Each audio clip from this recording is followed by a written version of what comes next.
What is going on, everyone, and welcome to r/ProRevenge. Now, I think we can all agree that gold diggers are some of the worst people on the entire planet. So guys, when I came across this story about a gold digger getting absolutely destroyed, I simply had to show it to you. I helped someone get revenge on their gold digging butt of a significant other. This happened some years ago, but I was just reminded of it. So here you go, Reddit. I worked as a front desk agent in a large luxury hotel chain for some years. One particular hotel I worked at was located really close to the downtown area, and so we got a large number of young, very wealthy business people who love to party. I usually worked the second and third shifts, which meant I got to see loads of drunken hookups, breakups, cheating, hookers, and more. This particular one though, this is one I will never forget. I was working at the desk when a group of young, well-dressed men come walking in. They've all clearly been drinking, but aren't so drunk that they can't walk right and hold a conversation. One of them comes up to me and tells me that while he and his friends were at the bar, a woman was hitting on him, and even though he told her no multiple times, she wouldn't stop. So he and his friends left, and it wasn't until they got in the Uber that he realized he didn't have his room key anymore. He thinks she took it, and he's concerned that she may come up to his room. He asked that I deactivate his keys, and if she does come up to the hotel, to not let her in. When he was telling me all of this, it didn't sit right with me. He and his friends were all grinning about it and snickering amongst one another. Then he gave a clear description of her without being asked, told me height, body shape, hair colour and style, the kind of dress she was wearing, all while saying it in a mocking tone. Now, this could have easily been because he thought the whole thing was ridiculous or he was too drunk to take it seriously, but it really didn't sit right to me. Either way, I did as I was trained in that situation. I pulled up his reservation, deactivated the keys as requested, made him a new set when he showed me his ID, and even offered to move him to a new room if that would make him feel more comfortable. He and his buddies all laughed a little at that, and he declined, took the keys and they went to their room. About an hour or so later, the woman he described showed up. Now, by this point, my relief for the night had also shown up and was sitting at the front desk while I was in the back office counting down my cash drawer. I hadn't had a chance to tell him about the woman. Just as I'm walking out of the back office with my bag and about to leave, I see my co-worker buzz the doors open and the woman comes rushing in. She cuts through the lobby and down the hall to the elevators. She was barefoot, holding her heels in her hands, and knew exactly where she was going. I rushed up to my colleague and told him what the man from before had told me about her. My co-worker looked at me confused. He then pointed to the screen that had the reservation pulled up and told me that when the woman arrived, she went to use the room keys and they didn't work. So he asked for her room number and last name. She gave both and her name is on the reservation. I looked at the reservation and down in the notes, there was a woman's name listed. The man from before was listed as the primary, but her name was listed as secondary with his consent to be in the room. I was confused. I thought maybe she wasn't the same woman he was talking about, but to be on the safe side, I called the man in his room and told him the situation and that we allowed a woman fitting the description he gave to enter the building because she confirmed her name was on the room. He laughed, said he forgot her name was on the room and asked that I removed it. I was now super confused and I asked to make sure. Sir, just to be clear, the woman you met at the bar tonight was with you at check-in hours ago and was allowed keys then, but now she is not? At this point, he is laughing to all his friends in the room. Oh, guys, I confused the poor girl. Gets back on the phone with me. Yeah, sweetheart, she's banned from the room. Don't worry about the other details, just take her name off. I see. Then if she isn't going to be on the room anymore, would you like us to call the police and have her removed from the property? Whoa, that's too far there. Don't worry, she'll get the hint soon enough.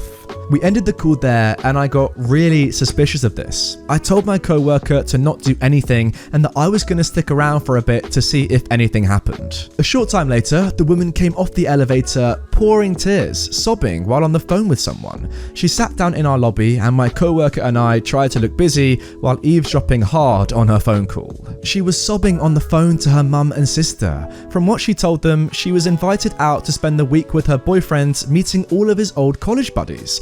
This being their first night, they all met up for dinner and drinks. After a bit, she went to the restroom, and when she came back, she caught her boyfriend hitting on another woman. His friends all bet that he wouldn't do it. When she confronted him, annoyed, he called her a bunch of names and humiliated her in front of his friends and the entire bar.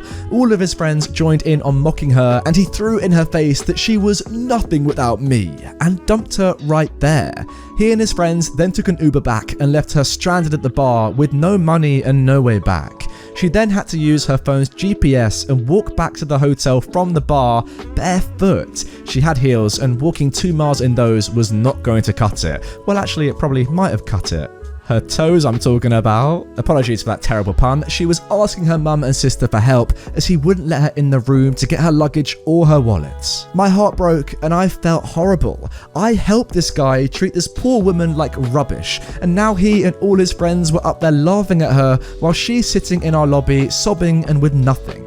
I went over to our snacks area in the lobby, grabbed her a bottle of water and brought it to her. I told her that I couldn't help but overhear the conversation and was very sorry for her situation, and asked if she would like us to help her. I informed her that if he was keeping her from getting to her things, we could call the police and have them force him to hand over her things, so she could leave if she'd like. Or if she wanted to let her mum or sister pay for a room, we'd be happy to give her a very low rate in a room far from him.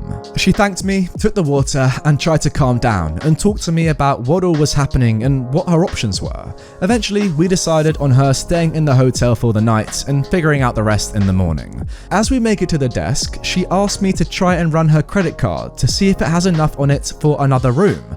I ask her what she means by another room, and she tells me that she's actually paying for the room he's in, that his name is on the room because he booked it, but it's her card paying for everything.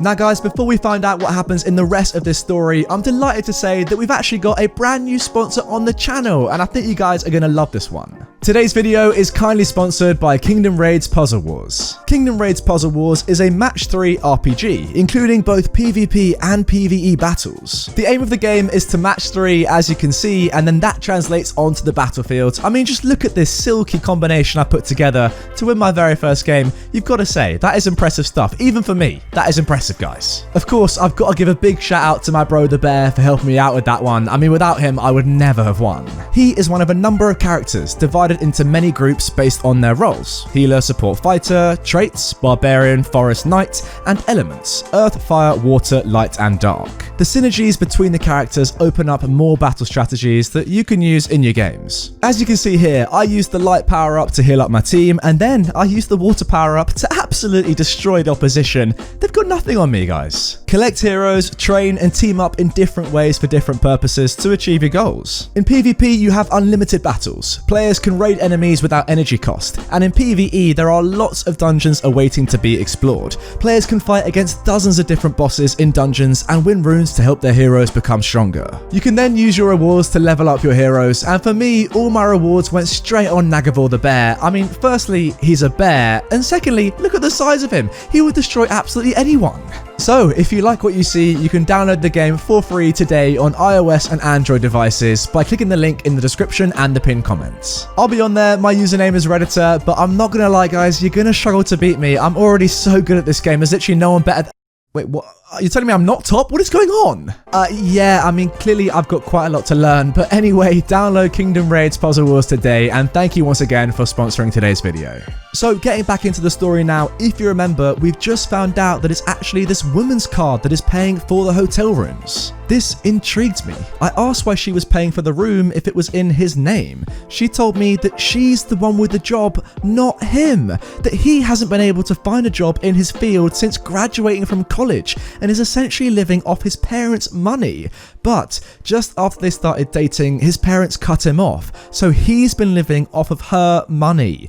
That's why she was so upset and confused by how he had been acting all night. He was sweet and doing everything for her back home, but since he met up with his friends, he did a full 180 and hasn't been the same guy the entire time. I wanted to tell her that it was obvious he was using her for the money, and that he would probably blame his friends for all of this and try to get back with her later on. But I doubted she would have listened to me or cared for a complete stranger to butt in on her personal life like that. So instead, I offered up a sweet piece of revenge. I informed her that, considering she's the one paying for the room, if she can confirm that it is her card on file with some sort of photo ID and verify the last 4 digits of the card number, that's honestly all this hotel company required, then she could, if she wanted to, kick him out of the room and keep it all to herself. But considering how poorly her night has been, if she were indeed able to prove she is the one paying for the room, then I'd be more than happy to provide for her the biggest luxury upgrade we offered at our property, largest suite we had, full hotel amenity access, and I'd even have my co-worker fish out a bottle of champagne and some fresh strawberries for her to have sent to her room, all free of charge. That sounds incredible. She was taken aback by the offer and was very sincerely tempted, but she looked like she was about to say no. Then I told her that since she would be upgrading her room, that would require moving her things from her current room into her new one, which means the room that she is currently listed in would need to be vacated immediately.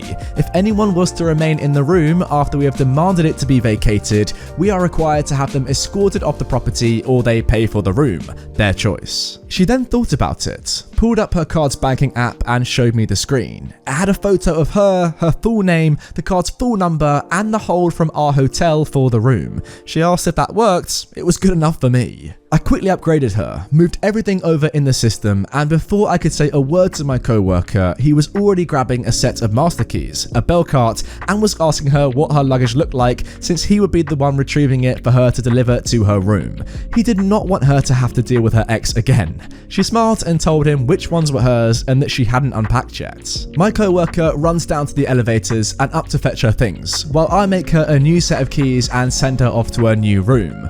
Once she's on the elevator, my phone at the desk starts ringing. It's the ex-boyfriend, and he's very angry about why my co-worker has entered the room and is taking her things. I calmly explain that I cannot give out the private information of any of our guests, and that if he would like to remain in his room, he will need to pay for it, as there is no longer a method of payment on his room. He, not surprisingly, blew up. He's making a ton of demands and at the same time yelling at my co-worker to stop what he's doing, but it's obvious from the way he's yelling at him that my co-worker isn't listening to him. I can even hear the guy's friends telling him to chill out and just pay for the room. I then explain that we will give him a courtesy 10 minutes to make a decision, at which point if he doesn't have payment ready, then he must vacate the building or we will be forced to call the authorities and have him evicted. He continues to yell at me. He screams, swears, threatens and yells for a solid minute before taking a breath. I then tell him he has 9 minutes remaining and ask if he has come to a decision yet. He hangs up on me. Oh, brilliant. 9 minutes later, I call the room and he doesn't answer. I call again, no answer. I call a third time, he picks up, then immediately hangs up. So I call the police and tell them what's going on and they said they're on their way. The officers arrive. I tell them what's going on. We go up to the room together and the man and his friends are all white as ghosts when they see the cops. The cops explain to the ex-boyfriend and his friends that they're being evicted. The ex-boyfriend starts trying to talk to me, but the cops stop him and tell him to only talk to them. I told him about his attitude on the phone before. The friends are all offering to pay for the room at this point, and the cops look to me and ask if that would be acceptable. I smile very sweetly and say no, and the cops nod and start rushing all the guys to grab their things and leave the room. The ex-boyfriend is the last one out the door, carrying his 2 bags and complaining that he isn't even given a luggage cart and has to carry his own things. His friends all looked fuming at him. I go with the officers to escort all of them out of the building and run into my co-worker in the lobby. He waits until they're all outside in the parking lot to tell me that the woman is in her new room, loves it, and said no to the champagne. She just wanted sleep. I'm not surprised. I didn't get to see her before she left town the next day, but the ex-boyfriend did try calling our hotel to complain a number of times, and even tried leaving some bad reviews of us online and lied through all of it. I hope she doesn't have to ever deal with him again. Wow, first of all, what an incredible story. I mean, that was just amazing from start to finish. Also, secondly, guys, if you are sitting there right now thinking to yourself, wow, I did not expect the guy to be the gold digger, then I'm not gonna lie, I'm ashamed to say that in all honesty, I also thought that as well. I guess that just shows the double standards that we all have, unless none of you are thinking that and it's just me. Fair enough if you're not thinking that, by the way, well done to you. But yeah, I guess it's important to think that, you know, gold diggers can be any gender. Don't have to be girls, don't even have to be boys, could be anyone. In this situation, that story, I'm not gonna lie, got flipped right on his head. I was not expecting that, but yeah, what a turn of events. As for you, OP, I've got to say, incredible stuff from you. And you know what? It's all completely legal, right, what you did. If there is no current payment method for the room that people are in, then yeah, they've got to be kicked out. I do love that you gave this woman an upgrade as well to the top tier, because that in turn forced her ex-boyfriend, now ex I guess, and all of his mates out of the hotel at once. I also love when he was complaining down the phone and you were like, yep, you've now got 9 minutes, not 10 minutes anymore, to get out of my hotel. Just brilliant. What a story from start to finish. I love this, guys, and honestly, I hope you did as well. Anyway, guys, that is going to do it for this episode of r/ProRevenge. If you enjoyed it, then check out more right here. I've got a playlist full of my best ProRevenge videos. And also, if you are new, hit the subscribe button right here as well to stay up to date with my daily Reddit content. One more final thank you as well to Kingdom Raids Puzzle Wars for sponsoring this video. It's a great game, guys. Trust me, I've played a lot of it now. I'm kind of addicted, I'm kind of ashamed to say. Go down to the description and the pinned comment. The link is there. Click it, download the game. It's free, it's fun, and you're going to love it. See you next time.